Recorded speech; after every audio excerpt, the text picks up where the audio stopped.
வணக்கம். PKN செய்திகளை வழங்குவதற்காக நான் தமிழ்கவி. சென்னை திருவொற்றியூர் மாநகராட்சி உதவி பொறியாளரை கண்டித்து அதிமுக முன்னாள் MLA குப்பன், மாமன்ற உறுப்பினர் K. கார்த்திக் தலைமையில் 100க்கும் மேற்பட்ட பொதுமக்கள் மண்டல அலுவலகத்தை முற்றுகையிட்டு போராட்டத்தில் ஈடுபட்டனர். திருவொற்றியூர் 7வது வார்டில் ஒத்தவாடை பகுதியில் மல்லிகா என்பவர் வீட்டை கடந்த சில மாதங்களுக்கு முன்பு மாநகராட்சி அதிகாரிகள் சீல் வைத்தனர். இதனையடுத்து அவர் நீதிமன்றம் சென்று அதற்கு தடையாணை பெற்று மீண்டும் வீட்டை திறந்தார். தற்போது மாநகராட்சி உதவி பொறியாளர் மஞ்சுளா மீண்டும் அந்த வீட்டை முன்னறிவிப்பின்றி சீல் வைத்துள்ளார். இதுகுறித்த தகவல் அறிந்த அதிமுகவினர் வேண்டும் என்றே திட்டமிட்டு உதவி பொறியாளர் வீட்டுக்கு சீல் வைப்பதாக கூறி அதிமுக முன்னாள் MLA K. குப்பன், மாமன்ற உறுப்பினர் டாக்டர் K. கார்த்திக் தலைமையில் அதிமுகவினர் 100க்கும் மேற்பட்டோர் திருவொற்றியூர் மண்டல அலுவலகத்தை முற்றுகையிட்டனர். உடனடியாக சீலை அகற்ற வேண்டும், உதவி பொறியாளரை அந்த பகுதியை விட்டு வேறு இடத்திற்கு மாற்ற வேண்டும் என கோஷம் எழுப்பினர். அவர்களை உதவி ஆணையர் பாண்டியன் சமாதானம் செய்து வைத்தார். மாமன்ற உறுப்பினர் டாக்டர் K. கார்த்திக் உதவி பொறியாளர் மீது புகார் கடிதத்தை வழங்கினார். அதன் மீது நடவடிக்கை எடுப்பதாக உதவி ஆணையர் கூறினார். இதையடுத்து அதிமுகவினர் மற்றும் பொதுமக்கள் அங்கிருந்து கலைந்து சென்றனர். மண்டல அலுவலக முற்றுகையால் காவல் ஆய்வாளர் ரஜினேஷ் தலைமையில் போலீசார் பாதுகாப்பு பணியில் ஈடுபட்டிருந்தனர்.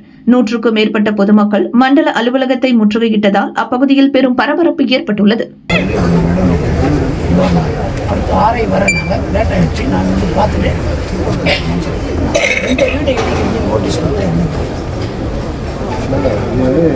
டிலாபிலேட்டட் பில்டிங்லாம் இந்த மழை காலத்தில் ஏதாவது இடிஞ்சு உயிர் சேதம் ஏதாவது ஏற்பட்டுச்சுன்னா பிரச்சனைன்றதுனால எல்லாமே கவர்மெண்ட்டில் இந்த மாதிரி மோசமான கண்டிஷனில் இடிஞ்சு நிலைமையில் இருக்கிற பில்டிங்ஸ்லாம் பாதுகாப்பாக நோட்டீஸ் கொடுத்துருங்க. அவங்களே இடித்து அவங்களே பண்ணிக்க சொல்லுங்கன்னு தான். நாங்கள் இடிக்கிறதுக்கு இல்லை, அவங்களே இடித்து அவங்க புதுசாக கட்டிக்க சொல்லி தான் நீங்கள் சைட்டில் பார்த்தீங்கன்னா இந்த அம்ச ஆள் பார்த்தாரு இல்லையா, சுற்றி சோறு கல் கட்டு அது இடிஞ்சு உள்ள கண்டிஷன், மேலே உள்ள ஓடு மட்டும்னா குறைஞ்சிடும். அதுக்கு நாங்களே ஒரு 5000 10,000 அவங்களுக்கு பண்ணி கொடுத்துருவோம். அரசாங்கம் பண்ணுன்றதால VO RI தாசில்தார் பார்த்து ரிப்போர்ட் அமைச்சதால நிவாரண ஒர்க்கு பார்த்துட்டு முதல்ல பார்க்காம அது இடிஞ்சு உள்ள கண்டிஷன் இல்லை. நீங்கள் சைட்டில் இது ஏஐ பார்வைக்கு வந்தது. அவர் ஏஐ லெவலில் கொடுத்துருப்பார். என்னென்னா அவர் காப்பாற்றிங்கன்றதுனால ஏதாவது ஒரு அசம்பாவிதம் நடந்துச்சுன்னு வச்சுங்க, முதல்ல ஏஐ தான் சஸ்பெண்ட் பண்ணுவாங்க. ஏன் நீ முன்னாடியே ஏன் அவங்களுக்கு இன்டிமேஷன் கொடுக்கல அப்படின்றதுனால அவர் கொடுத்துருப்பாரு. அந்த கண்டிஷன் சுற்றுச்சூழல், ஆமாம் சுற்றுச்சூழல்லாம் நல்லா இருக்கு. இது கொடுத்ததுனால நாங்கள் உடனே இடிப்புன்றது அர்த்தம் இல்லை. இது அவங்களே ரெக்டிஃபை பண்ணிக்கணும். அதுதான் சொல்கிறதுல கரெக்டு சார். சாதாரண இந்த மாதிரி பல வீடு, இந்த ஒரு வீடு கிடையாது. இந்த மழைக்கெல்லாம் கூட எவ்வளோ வீடு ஒன்றும் சொல்ல முடியாது. ஓர கொட்டைகளை போட்டுருக்காங்க. நான் என்ன சொல்லுவோம்னா, ஒரு அதிகாரி அதை பார்த்துட்டு அவர் சொன்னாங்க, நீங்கள் சைட்டு பார்த்துட்டு வீடு இஞ்சி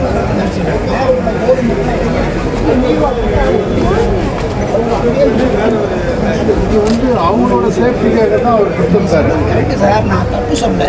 இதே ஜனங்களுக்கு தெரியும்னா தெரியும். 35 நாளுக்கு படிக்க தெரிஞ்சிருக்கல 7 நாளில் நீ இடிச்சு எடுத்துக்கணும், இடிச்சு நீ கட்டிக்கணும்னா ஜனம் என்ன பண்ணணும்? நம்ம வீடு அடிக்க நோட்டீஸ் கொடுத்தா நம்ம கூட்டம் கட்டுப்பாடு கொடுக்குறோம். 1000 பேர் திரண்டு வருவோம். அங்கே இந்த மாதிரி அங்கே சார் குறைந்து 100-200 வீடு. என்ன வீடுனா இதை கொடுத்ததுக்காக இடிக்கணுன்றது அவசியம் இல்லைங்க. இது என்னன்னா அவர் அவரை சேஃப்டி பண்ணிக்கிறதுக்காக தான் கொடுத்துருப்பாரு. ஏன்னா நாளைக்கு ஒரு உயிர் சேதமோ ஏதோ ஒன்று நடந்துச்சுன்னு வச்சுங்க, நீ ஏன் நோட்டீஸ் கொடுக்கலன்றது அவர் முன்னாடி கொடுத்துருக்கணும். வீடு இடிஞ்சு உள்ளதுக்கு முன்னாடி கொடுத்துருக்கணும் சார். வீடு இடிஞ்சிட்ட பிறகு நீங்க வாழ்றதுக்கு தண்ணி தேவை கொடுக்குறது என்ன நியாயம்? இடிக்கிறதுக்கு முன்னாடி நீங்க கொடுத்துருக்கணும்.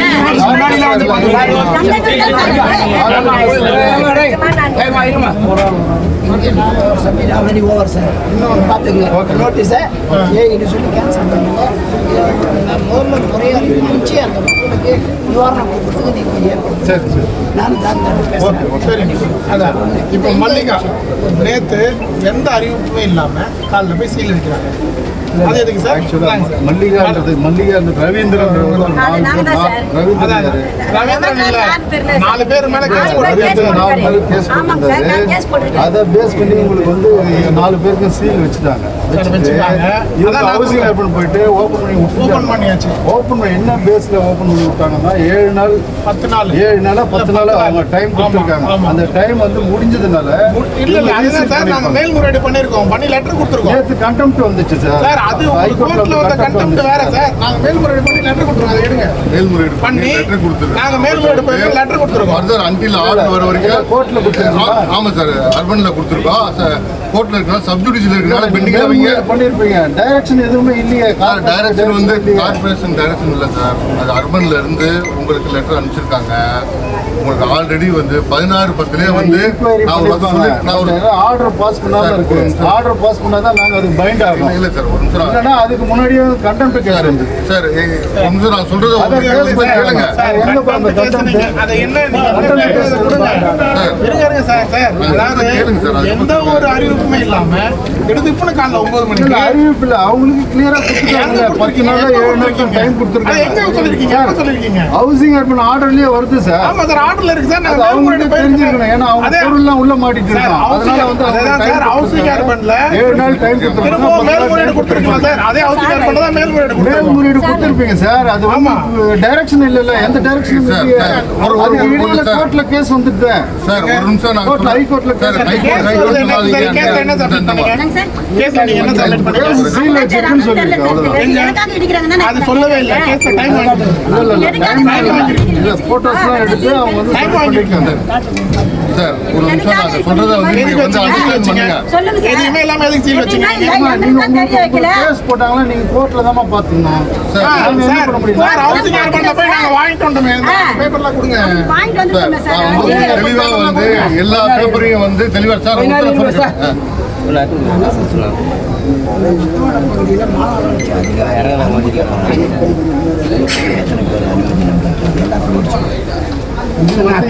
எல்லாத்துக்கும் நோட்டீஸ் கொடுக்கறது இல்ல சார். கேஸ் வந்துடுது சார். கோர்ட் கேஸ் வந்து கேஸ் வர்றது கேஸ் வந்துட்டு தான் சார். இதுதான் ஆகணும் சார். நான் சொன்ன கேட்டியா இந்த திருவொற்றியூர்ல நான் எம்எல்ஏ உங்களுக்கு நல்லா தெரியும் சார். கேளுங்க சார், எனக்கு தெரியும். இந்த மாதிரி நோட்டீஸ் கொடுத்து வீடு எடுக்கணும்னா பாதி ஊட்டிடுங்க. பாதி ஊட்டிடுங்க. அந்த 4 வீட்டுக்கு மட்டும் தான் வர முடியும். நான் தான் சொல்றேன். இது கொஞ்சம் சட்டம் சார். ஓ அதுக்கான அது நீங்க கோர்ட் அவங்களும் கோர்ட்டுக்கு போயிருக்காங்க. அதுக்கு நோட்டீஸ் கொடுத்துருக்காங்க. அப்பீல் போயிருக்காங்க. பண்றாங்க. ஒரு ஸ்டே வாங்கிட்டாங்களா பிரச்சனை இல்லை எங்களுக்கு சார். இல்லை நான் வந்து இந்த நோட்டீஸை பற்றி அனுமதி பெறாமல் வீடு கட்டினான்னு சொல்றத தயவுசெய்து தவிர்த்து. அனுமதி இல்லாமல் இருக்கிற வீடு எத்தனை கூட்டுங்க. இன்ஜினியரை கூட்டுங்க, ஏஐயை கூட்டுங்க. நான் வரேன். எத்தனை வீடு உங்களுக்கு கொடுக்கணும், எந்த ஏரியா நான் சொல்கிறேன். பண்ண முடியுமா? ஏழை மக்களுக்காக ஒரு அரசாங்கம் இருக்குது சார். மக்களை துன்புறுத்துறாங்க. நாங்களும் வந்து ஏழை மக்களுக்காக தான் சார் வேலை அப்படி இல்லையே. வேலை பார்த்தா நோட்டீஸ் இது வந்து கோர்ட்டு கேஸ் ஆயிடுச்சு சார். நாங்கள் என்ன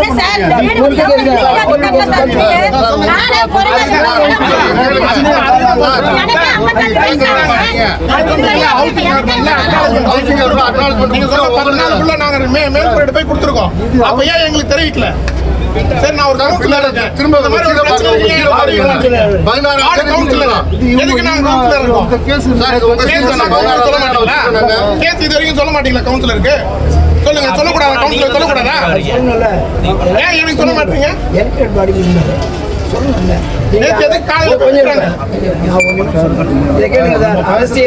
நிறைய பேசுறேன். கோர்ட்ல வந்து கடத்த விடுங்க. இங்கேருந்து வர்றதை அனுமதி பெற இடிக்கிறேன்னு வந்துட்டு தான் அது கோர்ட்டு கேஸுக்கு அவங்க போகிறாங்க, இவங்க போகிறாங்க. நான் சொல்ல வர்றது என்னன்னா, மக்களுக்காக ஒரு அதிகாரியாக இருக்கட்டும், அரசியல்வாதியாக இருக்கட்டும், மக்களுக்காக ஒரு அரசாங்கம் மக்களுக்காக இருக்கும். மக்களை துன்புறுத்தக்கூடாது. இந்த ஜனங்களை துன்புறுத்துது.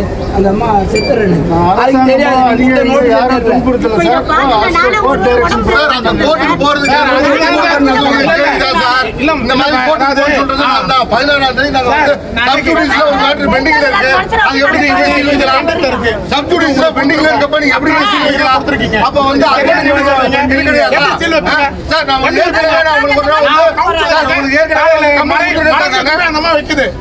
அந்த அம்மா பண்ண ஊழல் எல்லாம் பாருங்க. எத்தனை சொல்றது உங்களுக்கு? நான் லெட்டர் கொடுக்கறது சார். சொல்லிட்டே இவ்வளவு ஊழல் பாருங்க. அது நடவடிக்கை எடுக்க மாட்டீங்க. சும்மா இருக்க வீட்டுக்கு போய் சீல் வைக்கிறீங்க.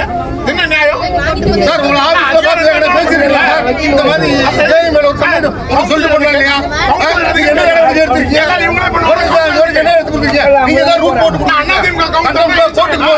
நானும் வந்து கோர்ட்ல போய் ஆர்டர் வாங்கிட்டு சப்ஜுடிஷியல் ஒரு மேட்டர் இருக்கப்ப பாருங்க எப்படிங்க நீங்க வந்து ஆர்டர் வாங்குனீங்க உங்களுக்கு மேல்முறையீடு எப்படிங்க நீங்க வந்து சீல் வைக்கலாம் உங்களுக்கு உங்களுக்கு கார்ப்பரேஷன் 16ஆம் தேதி கொடுத்திருக்கீங்க நேத்து சீல் வச்சிருக்கீங்க எப்படி சீல் இதுக்கு இந்த கடையில இல்லங்க ஆமாங்க ஹவுசிங் பண்ணா ஆர்டர் தாங்க மெயின். ஆமா அப்ப ஹவுசிங் ஆர்டர் நீங்க மதிக்க மாட்டீங்களா ஆர்டர் வந்துச்சு ஹவுசிங் ஆர்டர் மதிக்க மாட்டீங்க அண்டர்ஸ்டாண்ட் ஆர்டர் மதிக்க மாட்டீங்க அப்பீல் ஆர்டர் வருங்க அப்பீல் ஆர்டர் வருங்க இல்லங்க. ஆர்டர் வருதுன்னா ஓரல் இன்ஸ்ட்ரக்ஷன் வச்சுட்டு நீங்க மத்த வீட்டுல சார் வாயில வந்து பேச கூடாது சார் அட்வொகேட் கரெக்டா தான் பேசுறேன் நான் இல்ல சார் ஏற்கனவே கம்ப்ளைண்ட் கொடுத்துருக்கேன் சார் எந்த ஆக்ஷன் எடுக்கல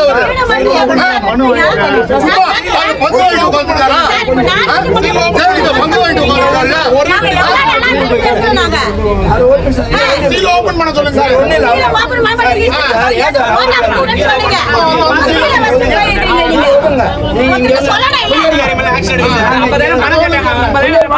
சொல்லுமா எவ்வளவு கேட்டா காசு கேட்டா சொல்லுமா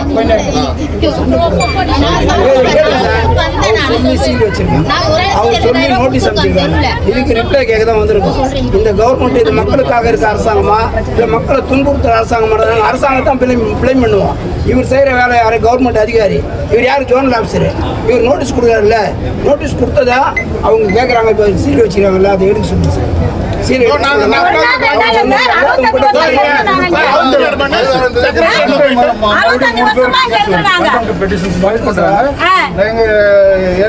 சொல்லுங்க சார். இதை பேசுறேன் லீகல் விங்கில் பேசிட்டு லீகல் இங்கிலும் பேசலாம், கொஞ்சம் லீகல் இங்கிலும் பேசலாம். அதை எடுக்க சொல்லுங்க. அது பண்ண முடியாது சார். அதை பண்ண முடியாதுன்னா எப்படி அர்த்தம்? எப்படி அது? சார் வாங்கிறது கோர்ட் போட்டுருக்காங்க. என்னைக்கு சார் முடியுது? 17ஆம் தேதி முடியுது. ஏன் 24ஆம் தேதி சீல் வச்சீங்க? ரூல்ஸ் படி நீங்க ஃபாலோ பண்றீங்களா? 7ஆம் தேதி ஓபன் பண்ணிருக்காங்க. 14 பொறுங்க சார். படிங்க முதல்ல சார் நான் சொல்றேன் கேளுங்க சார். நீங்க ஒண்ணா சொல்லாதீங்க சார். ஏன் கொடுக்கல? ஏன் கொடுக்கல? ஐட்டம் படிச்சு கொடுங்க. மக்கள் ஏன் கொடுக்கல? எனக்கே சொல்ல இது வரைக்கும் கேஸ் போடுறாங்க ஆப்போசிட் பார்ட்டி அவங்களுக்கு தான் அப்ப நீங்க மனராட்சி ஆகுதுல எனக்கே சொல்ல மனராட்சி ஆகுறீங்களா? எனக்கே சொல்ல அங்க ஒரே பப்ளிக் கலவரம் பண்ணிட்டு நாங்க வேடிக்கை பார்ப்போம். அந்த மனுஷன் வெடிச்சு விட்டாலிட்டு வந்து சீல் வச்சாரு இவரு. எனக்கு ஏன் தகவல் சொல்ல? சொல்லுங்க. எனக்கு ஏன் தகவல் இங்கதான் நடக்குது. அரசியல் வேணும். இன்னும் 6 மாசம் நாங்க எவ்வளவு நாளா நாங்க இருக்கோம். 6 மாசம் இந்த அரசியல் வேணும். அரசியல அந்த விஷயத்தை விட்டு தூக்கி போட்டு நீங்க கவர்மெண்ட் அதிகாரி வேலை செய்யுங்க. சொல்றது நாங்களா வச்சோம்னா நீங்க சொல்றதை நான் உபயோக பண்ணுவேன். போய் உடனே கோர்ட்டு கேஸ் சார். நான் என்ன பண்ண முடியும்? அவர் அதான் சார் நான் சொல்றேன். நீங்க சொல்ற கோர்ட்டு கேஸுக்கு நீங்க சொன்ன மாதிரி வச்சுட்டீங்க, சீல் வச்சுட்டீங்க. 13/8க்கு வச்சீங்க. அதுக்கப்புறம் அர்பனுக்கு போய் நாங்க ரீஓப்பனிங் ஆர்டர் ஒண்ணு இல்லை. நீங்க சொல்றதை கண்டெம்ட் போடுங்க சார். நான் சொல்றேன் சார். நான் கேட்கிறேன். இந்த மாதிரி எங்களுக்கு தான் வேலை இருக்கு. உங்க பின்னாடி நான் கண்டம் போட்டு அவ்வளவுதான் எங்களுக்கு வேலை. நாங்க பப்ளிக் வேலை செய்யணுமா? உங்க இல்ல இப்படியே நீங்க சுத்தி விட்டுக்கிட்டே இருங்க சார். சுத்தி விட்டு காசு பார்த்துக்கிட்டே இருங்க சார். நீங்க சுத்தி விட்டு காசு பார்க்கறது உங்க வேலை. நீங்க சொல்லுங்க எவ்வளவுமா கேட்டாங்க கேளுங்க. இங்க கேளுங்க. எவ்வளவு இதை கேட்டு போங்க சார்.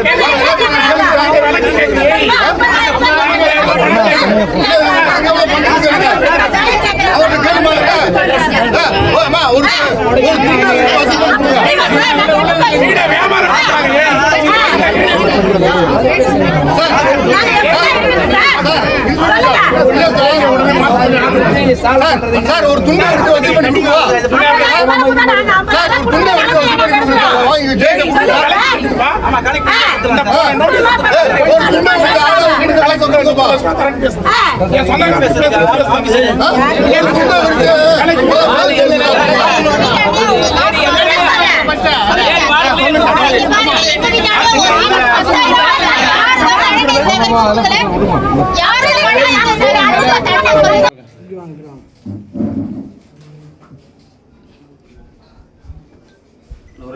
வாங்கிருக்காங்க. இவங்க சொல்றதெல்லாம் போய் அந்த பொம்பளை பண்ணிடுச்சு, சப்பக்கட்டு கட்டுறாங்க. இதான் நடக்குது. இவங்க சொல்றதெல்லாம் போய்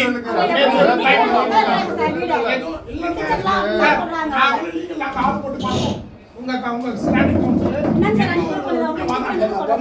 போய் நீங்க ஜெயில் வைக்கணும்ன்ற அவசியமே கிடையாது.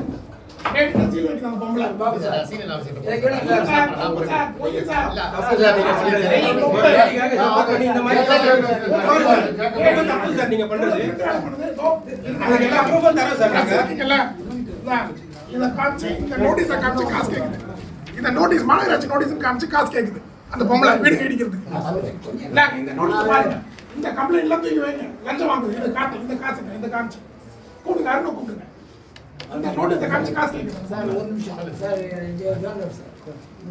இந்தாங்க கம்ப்ளைண்ட் கம்ப்ளைண்ட்லாம் பாருங்க. இந்த அம்மா வீடு கடந்த மழையில் மேலே இந்த ஓடு இந்த மழை புயல் காற்றுல வந்து இடிஞ்சு கொட்டிடுச்சு.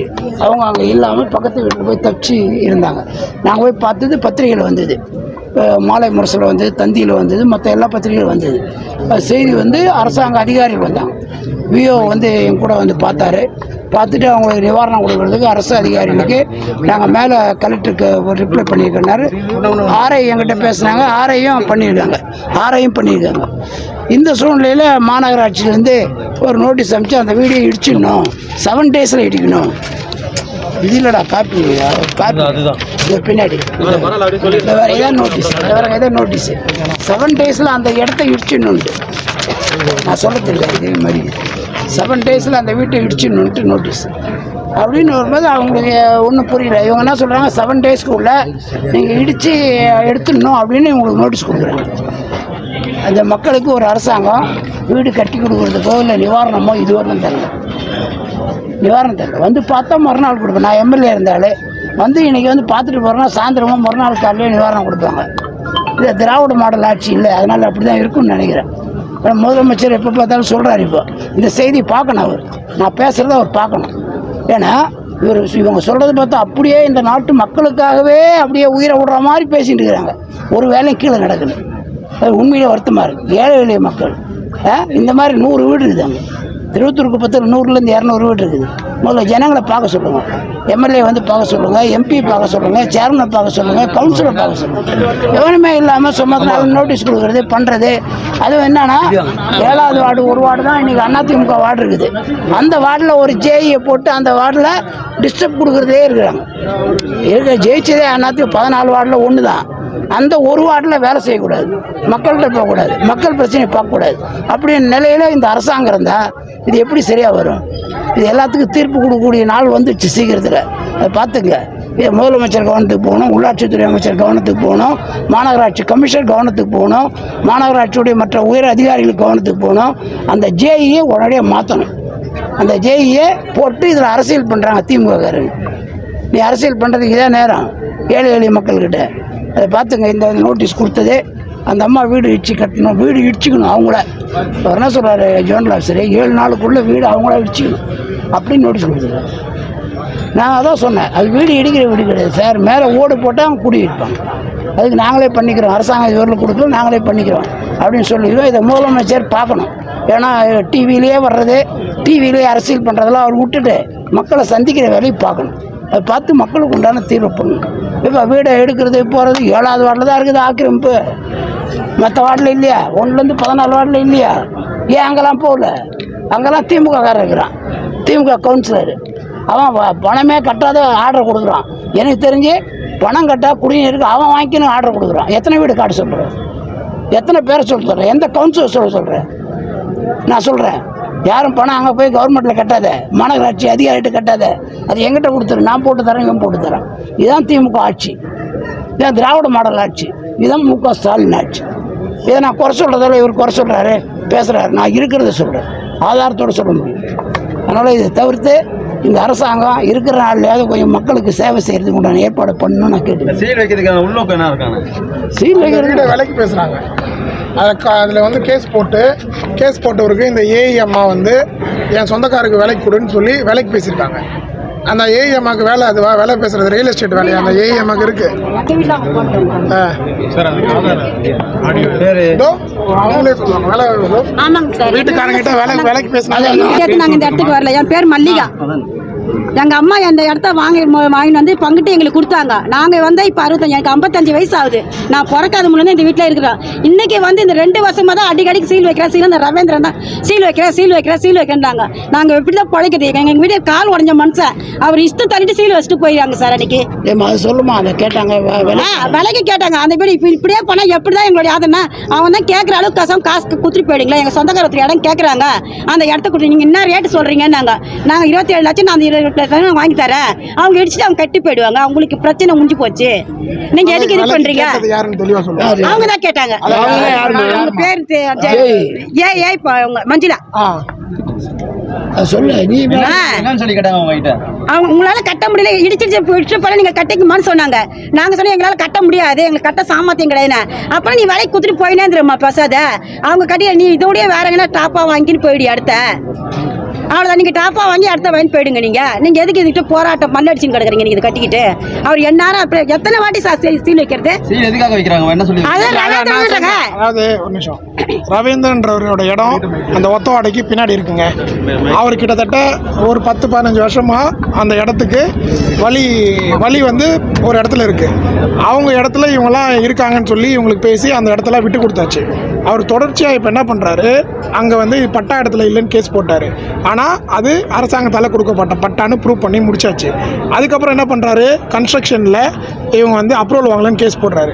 அதாவது இவங்க வந்து ஒரு 10க்கு 10 இடத்துல தான் இருக்காங்க. கன்ஸ்ட்ரக்ஷனில் அப்ரூவல், அதாவது 50 வருஷம் 60 வருஷம் முன்னாடி கட்டப்பட்ட வீடுங்க. அதுக்கு இன்றைக்கி சென்னை மாநகராட்சியாகவே 15 வருஷம் தான் ஆகுது. 60 வருஷம் முன்னாடி கட்டப்பட்ட வீடுக்கு சென்னை மாநகராட்சியில் இப்போ கன்ஸ்ட்ரக்ஷனுக்கு அப்ரூவல் இருக்கான்னு கேஸ் போடுறாரு. அந்த கேஸ் தொடர்ச்சியாக மாநகராட்சியிலேருந்து நோட்டீஸ் கொடுக்குறாங்க.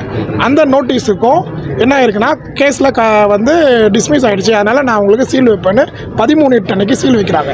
அந்த சீலை தொடர்ச்சியாக செக்ரட்டரியேட்டில் ஹவுசிங் அர்பனில் போயிட்டு நாங்கள் ஓப்பன் பண்ணுறதுக்கு நோட்டீஸ் வாங்கிட்டு வந்தோம். அந்த நோட்டீஸ் 10 நாளுக்கு ஓப்பன் பண்ணலாம். அந்த நோட்டீஸ் கொடுத்துமே இந்த அம்மாவுக்கு மட்டும் ஓப்பன் பண்ணல, 50,000 பணம் கேட்டாங்க. அப்போது இந்த மஞ்சுளா பணம் கேட்டாங்க. அதுக்கு ஓப்பனே பண்ணல. நான் மன்றத்தில் பேசினதுக்கப்புறம் தான், கமிஷனர் சொன்னதுக்கப்புறம் தான் அந்த வீடு ஓப்பன் பண்ணுறாங்க. ஓப்பன் பண்ணி 10 நாள் டைமு. 7ஆம் தேதி ஓப்பன் பண்ணுறாங்க, 17ஆம் தேதி வரைக்கும் டைமு. 14ஆம் தேதி வரைக்கும் எதுவுமே பண்ணாமல் நாங்கள் ஆனால் 15ஆம் தேதி இந்த அம்மா திரும்ப என்ன பண்ணுறாங்க, ஹவுசிங் அர்பனில் போயிட்டு மேல்முறையீடு பண்ணுறாங்க. என்னென்னா, எனக்கு வந்து அப்ரூவலுக்கு என்ன வழி அப்படின்றதுக்காக ஒரு என்கொயரிக்கு மேல்முறையீடு பண்ணி அந்த நோட்டீஸும் மாநகராட்சிக்கு கொடுக்கப்பட்டாச்சு. இதுக்கு நடுவில் ரவீந்திரன் வந்து அந்த அம்மா சீல் ஓப்பன் பண்ணும்போது வேலை பேசுது. ரவீந்திரன் வந்து கண்டெம்ட் போகிறாரு. ரவீந்திரனுக்கு எப்படி மாநகராட்சி பண்ணக்கூடிய நடவடிக்கை தெரியும், ஹவுசிங் அர்பனில் கொடுக்கக்கூடிய நோட்டீஸை பற்றி தெரியும். அவர் கண்டெம்ட் போட்டாருன்னு சொல்லி நேற்று வந்து எந்த ஒரு அறிவிப்பும் இல்லாமல் கண்டெம்ட் போயிட்டாரு, கோர்ட்டுக்கு போயிட்டாருன்னு சொல்லி சீல் வைக்கிறாங்க. இதெல்லாம் இந்த மாநகராட்சி ஆடக்கூடிய நாடகம். கோர்ட்டை வச்சுக்கிட்டு யாராவது இந்த மாதிரி ரவீந்திரன் மாதிரி ஆளுங்களை வச்சுக்கிட்டு கேஸை போட்டு ஏழை மக்களை பாதிப்பு உண்டாக்குறது இந்த மாநகராட்சி பண்ணிகிட்ருக்கு. இது தொடர்ச்சியாக நான் எத்தனையோ வாட்டி பேசிட்டேன். இந்த அப்ரூவல் இல்லாத வீடு 90% இருக்குது. இதுக்கு இந்த அரசாங்கம் முறைப்படுத்தணும்னு 100 வாட்டி பேசிட்டோம். ஏன்னா ஒருத்தவங்க கோர்ட்டுக்கு போனால் அவங்க வீடு சீல் வைக்கப்படும், இடிக்கப்படும். இதாக எழுதப்படாத நீதியாக இருக்குது. இதுக்கு வந்து இந்த ஜோனல் அதிகாரி, இந்த இவங்க வியாபாரம் பண்ணுறதே வேலையை வச்சுட்டு இருக்காங்க. நேற்று ரவீந்திரனை கோர்ட்டுக்கு போக வச்சுருக்காங்க. அதை பேஸ் பண்ணி இந்த அம்மாவுக்கு சீல் வைக்கப்பட்டிருக்கு. ஹவுசிங் அர்பனில் நாங்கள் மேல்முறையீடு பண்ணியிருக்கோம்னு சொல்கிறோம். அதெல்லாம் நீ ஆர்டர் வாங்கினீங்கன்னு கேட்குறாங்க. விதண்டாவாதமாக பண்ணணும், சீல் வைக்கணும். இந்த அம்மா கிட்டேருந்து கட்டாயப்படுத்தி இந்த வீடை விலைக்கு வாங்கணும். ஆனால் பிளான் அப்ரூவ்டு இல்லாமல் ஆனால் உங்கள் வீட்டுக்கெல்லாம் வந்து வரி வசூல் பண்ணாங்க. எப்படி பார்க்குறீங்க? தவறு. நான் எத்தனையோ வாட்டி சொல்லிட்டேன். இதே மன்றத்தில் ஏற்கனவே விஜய் பாபுன்ற போது நான் இதை எழுப்பினேன். ஒரு தனிப்பட்ட நபர் கேஸ் போட்டால், அப்ரூவல் இல்லைன்னு கேஸ் போட்டால் இந்த வீடுங்கள்லாம் பாதிக்கப்படுது. கிட்டத்தட்ட 54 வீடுங்களுக்கு நோட்டீஸ் இதே மாதிரி கொடுக்கப்பட்டு ரேட்ரூவில் சீல் வைக்கப்பட்டுச்சு. அந்த வீடுங்கள்லாம் சீலை இப்போது அகற்றிட்டாங்க. இந்த மாதிரி 200 வார்டுக்கும் இந்த பாதிப்பு ஏற்பட்டுச்சு. அதுக்கு ஒரு ஒழுங்குமுறை பண்ணுங்கள். ஆல்ரெடி கட்டின வீடுக்கு ஏதாவது ஒரு ஃபீஸ் போட்டு க்ளோஸ் பண்ணுங்கள். ஏன்னா தனிப்பட்ட நபர் கேஸ் போட்டால் எல்லார் வீடுக்கும் பாதிப்பு, எல்லார் வீட்டுக்கும். இப்போ வீடியோ எடுக்கிற உங்களுக்கும் பாதிப்பு, இங்கே இருக்கக்கூடிய எல்லா மக்களுக்கும் பாதிப்பு. இதை வந்து நீங்கள் என்ன பண்ணணும்னா ஒழுங்குமுறை பண்ணுங்கள். இந்த சட்டத்தை வந்து மாநகராட்சி ஒழுங்குமுறை பண்ணுங்கன்னு கேட்டோம். ஆனால் இன்றைக்கு வரைக்கும் நடவடிக்கை எடுக்காமல் இவங்க நோட்டீஸ் கொடுக்கறது, காசு வாங்குறது, காசு கொடுக்குறவங்க விட்டுறது, காசு கொடுக்காதவனுக்கு நான் கோர்ட்டில் போட்டேன், கோர்ட்லேருந்து வந்துடுச்சு ஆர்டர்னு சொல்லி இந்த மாதிரி மக்களை ஒடுக்குமுறை பண்ணுறாங்க. அது மட்டும் இல்லை, கொஞ்சம் ஃபர்ஸ்ட் ஒரு ட்ரிப் என்ன பண்ணாங்க சார், சீல் வச்சாங்க.